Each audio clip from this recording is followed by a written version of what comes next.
حجة الدكتور اللي كل امهاتنا بيتحججوا بيها. خلاص يا دكتور، يعني هو كده ان شاء الله شهرين ويشيل ضرسه؟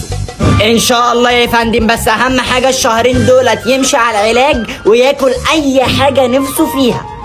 تمام يا دكتورة، كتر خيرك. هاي خلودة، سمعت الدكتور قال ايه؟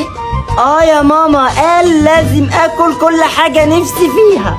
لا يا بابا، نفسي فيها مش يعني اللي نفسك فيها، يعني نفسي فيها ايه؟ نعمل فس فيها، نفستي.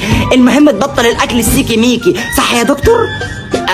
وانا ما قلتش كده، بس قشطة يا استاذة. حبيبي بلاش السيكي ميكي، مضر بالصحة. طيب انا عايز اكل شيبسي. لا، الدكتور قال ما ياكلش شيبسي طول الشهرين. بس انا ما قلتش كده يا استاذة.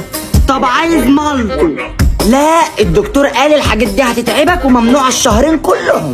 والله يا بنت الكذابة. يا حاجة انتي بتجيبي الكلام ده منين؟ يا ماما طب انا عايز عصير. لا، الدكتور قال العصير بالذات هيوجع لك بقك، غلط على ضرسك. ما قلتش كده، ما قلتش انا كده يا حاجة، ما قلتش ياد كده. تعالي اشتغلي مكان احسن. يا ماما بس الدكتور قال كل الحاجات اللي تعجبك. كل الحاجات المفيدة اللي تعجبك، بامية وكوسة وشوربة خضار وبسلة وكده، صح يا دكتور؟ يا بنت الحرام، ده انا صدقتك.